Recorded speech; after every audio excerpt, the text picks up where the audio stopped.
बाणी गुरु रविदास जी। बेगमपुरा शहर को नाओ, दुख अंधो नहीं ते ठाओ। बेगमपुरा शहर को नाओ, दुख अंधो नहीं ते ठाओ।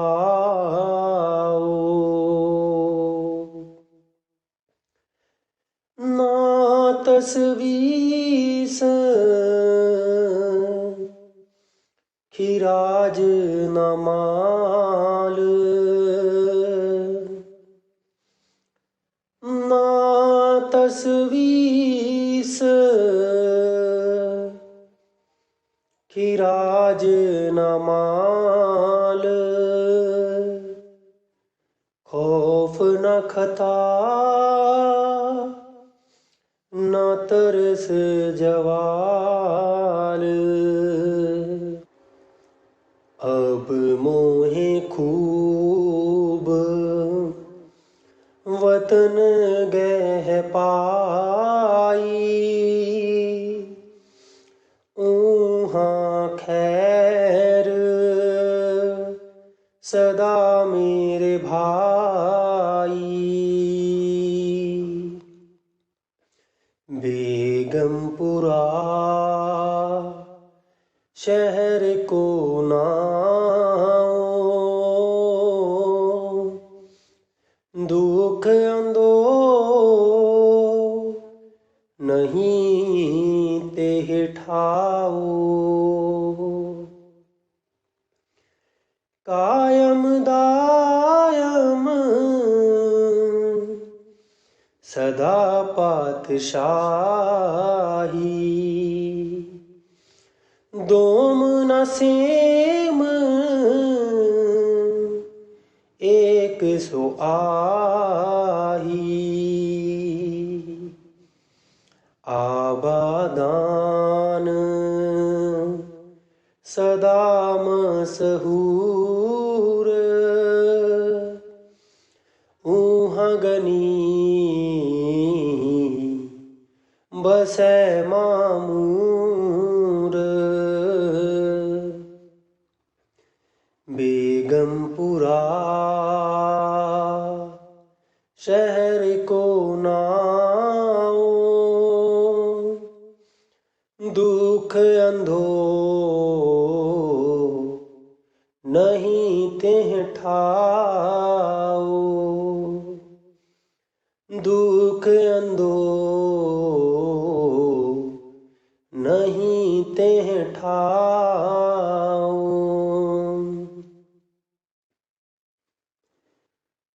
त्यों त्यों सैल करे ज्यों पावे, महरम महल न को अटकावे। कह रविदास खलास चमारा, जो हम सहरी सुमीत हमारा। कह रविदास खलास चमारा, जो हम सहरी सुमीत हमारा। बेगमपुरा शहर को नाओ, दुख अंधो नहीं तेह ठाओ। दुख अंधो नहीं तेह ठाओ।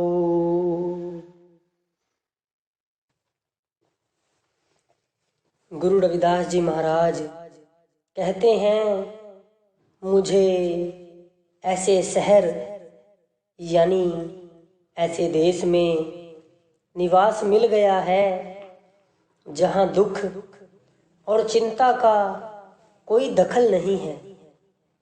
इस देश में ना तो कोई टैक्स देने की चिंता है और ना ही कोई माल छिन जाने का डर, ना ही किसी गलती का भय है, ना ही किसी पतन का खतरा।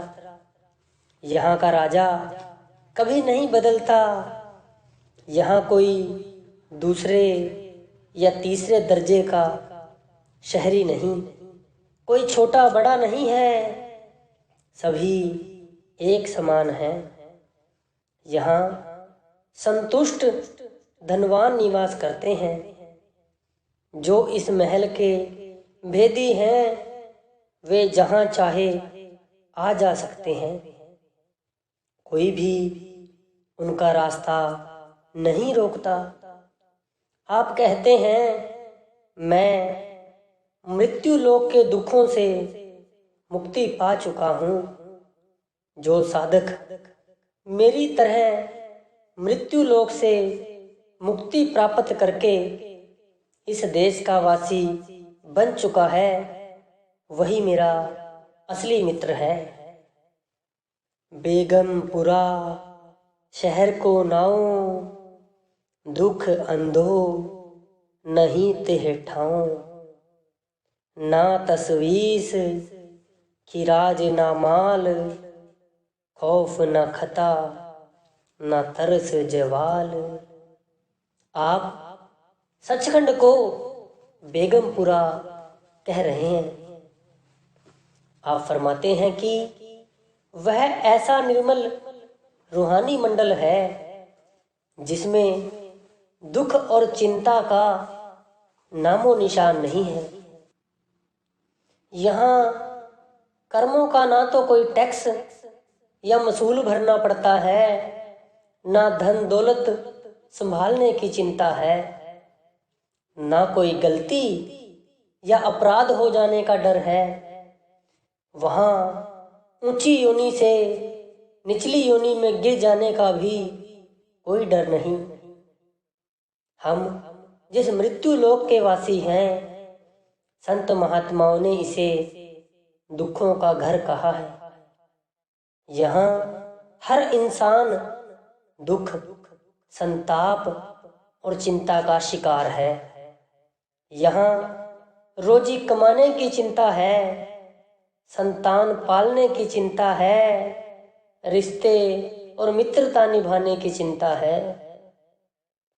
गुरु अर्जन देव जी कहते हैं, जिस ग्रह बहुत तिसे ग्रह चिंता, जिस ग्रह थोड़ी सो फिरे भ्रमता। जिनके पास धन पदार्थ नहीं, वे उसकी तलाश में भटकते फिरते हैं, और जिन्हें धन दौलत और जायदाद मिल गई है, उन्हें इसे संभालने और छिन जाने की चिंता परेशान कर रही है। इस दृश्यमान मृत्युलोक से लेकर त्रिलोकी की चोटी तक परिवर्तन, विनाश, कर्म और फल का दुखदाई कानून लागू है। इसके विपरीत सचखंड मन, माया और काल के अस्तित्व से परे है। वहाँ परिवर्तन, बुढ़ापे, संघर्ष और विनाश का दखल नहीं है। वहाँ कर्म और फल के नियम के लिए कोई स्थान नहीं है। वह पूर्ण प्रेम, पूर्ण दया और सहज आनंद का ऐसा निश्चल धाम है जहाँ दुख, संताप और चिंता जैसा कुछ भी नहीं है। कायम दायम सदा पातशाही, दोम न सेम एक सो आही। आबादान सदा मशहूर, ऊहा गनी बसह मामूर। त्यों त्यों सैल करे जो पावे, महरम महल न कोवट कावे। कह रविदास खलास चमारा, जो हम सहरी सो मीत हमारा। आप अपना निजी अनुभव बयान करते हुए कहते हैं कि मैं उस सुंदर और सुखदायी धाम में पहुंच गया हूं, जहां सदा आनंद ही आनंद है। ना तो यहाँ राज बदलता है और ना ही यहाँ के कानून बदलते हैं।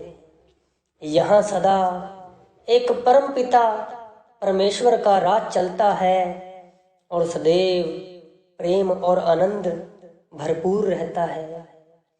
इस देश में द्वैत के लिए कोई स्थान नहीं है। गुरु रविदास जी मनुष्य को शारीरिक और मानसिक सीमाएं पार करके निर्मल आध्यात्मिक जगत में रम जाने की प्रेरणा देते हैं, जहां पहुंचकर मनुष्य परिवर्तन, विनाश और द्वैत के हर दुखदायी संकट से मुक्त हो जाता है। उस अवस्था को प्राप्त करने के बाद ही मनुष्य सच्चे अर्थों में मानव बनता है। ऐसा मनुष्य हर प्रकार की दुर्बलता से मुक्त हो जाता है। वह शरीर और संसार में रहते हुए भी पूर्ण शक्ति, पूर्ण ज्ञान, पूर्ण प्रेम और पूर्ण आनंद की मूर्ति बन जाता है। ऐसा मनुष्य खुद भी पूर्णता प्राप्त कर लेता है और दूसरे लोगों को भी पूर्णता की अवस्था प्राप्त करने के लिए मददगार यानी सहायक बनता है। जी।